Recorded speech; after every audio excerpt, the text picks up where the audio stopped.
One of my biggest goals when I got into recovery was to be a better mom. I wanted to be able to be there for my kids, and I wanted to be a better example of what I had been the previous years.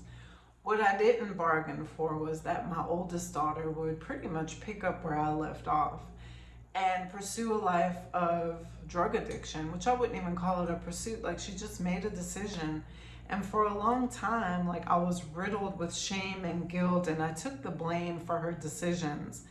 And fast forward, after, doing the work, healing, open wounds, all the questions that I had around my parenting and, the things that kept me up at night, I had to understand, like, she made a decision for herself, right?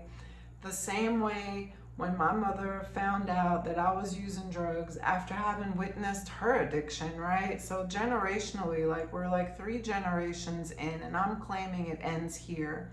However, I had vowed never to be like my mom the way she was when I was growing up.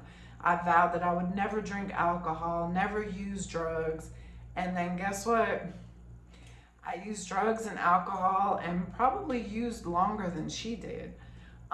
Now my daughter making the same decision, having children, using drugs, toxic relationships, like all these things that I wanted I wanted it to be so different for her. But I guess, it just happened the way that it happened, and I can't continue to blame myself for the choices that she's making, because I am living proof that there is a way out. I am living proof that there is support, right? And so I had to be able to set a boundary, not just with her, but with myself, with that internal chatter, with that guilt and shame, and you're a bad mom, and all the things that I told myself that I know a lot of other parents and loved ones of those that are actively using drugs are telling themselves as well. But their decisions are not our fault, right? We do the best that we can. We did the best that we could. And that's just it. What I know today is that I can't turn back the hands of time. If I could, you all know things would be so different, right? But it just is what it is. And I'm not saying that like in an insensitive way. I'm saying that, like, I am not God. I am not in control. The only thing I can do is do the right thing for myself and continue to be an example. Continue to pray for her. Continue to let her know that I love her. And when she's ready, I'm here.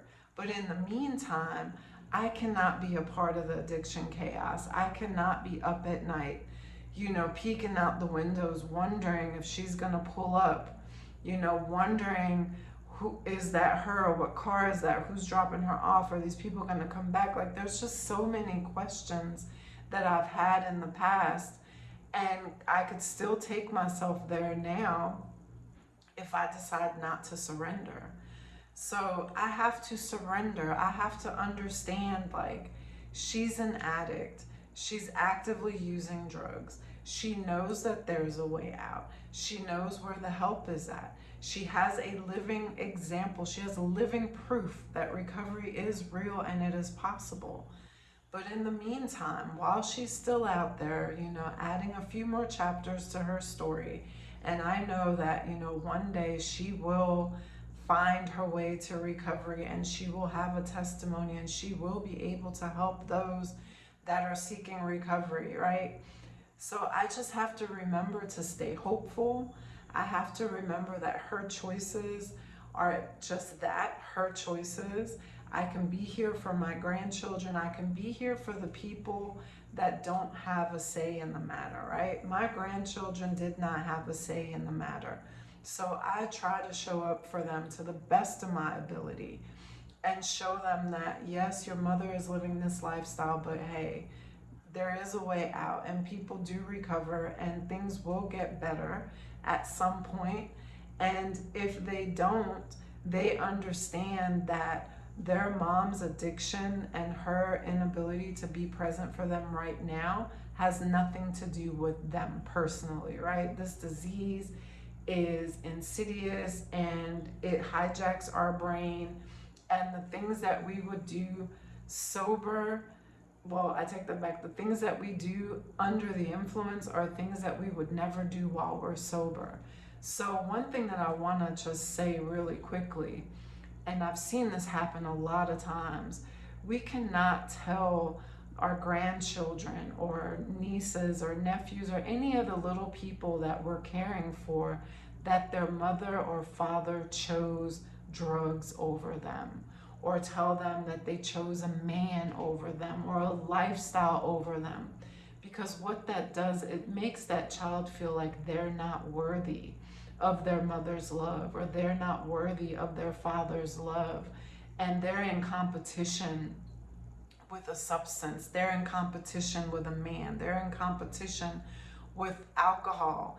And that messes up their self-esteem. That causes low self-esteem.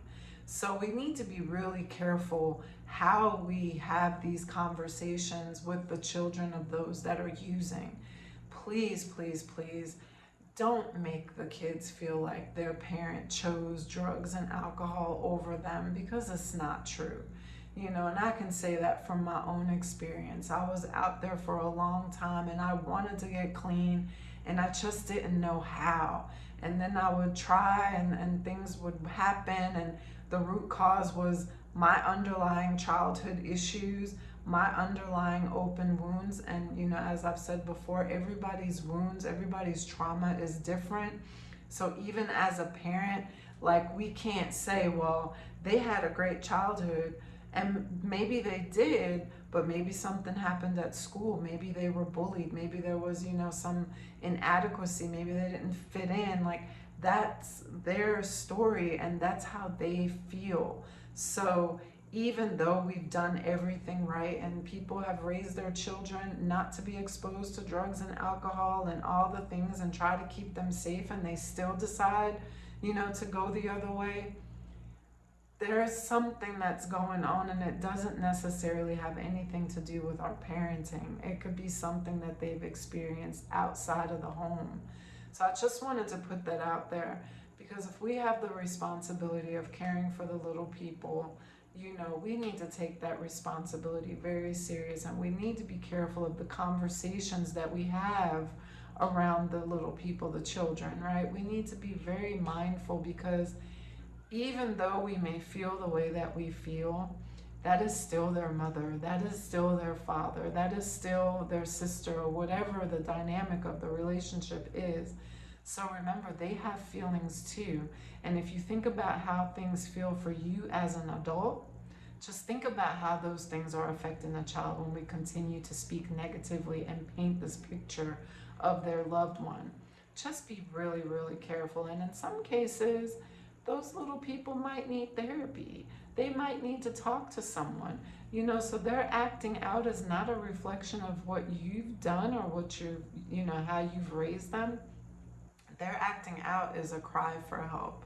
It's a cry that they're not able to process what they're feeling or what they've seen or have experienced, because some kids, unfortunately, you know, live in that before someone, you know, pulls them out of that toxic environment or dangerous environment, or whatever the case may be.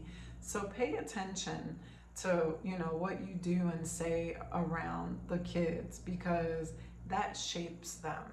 That influences how they view themselves, and it will manifest in a different way as they get older. And we don't want to keep that cycle, right? We want our next generations to be healed and break those cycles, those generational curses. So just something to think about.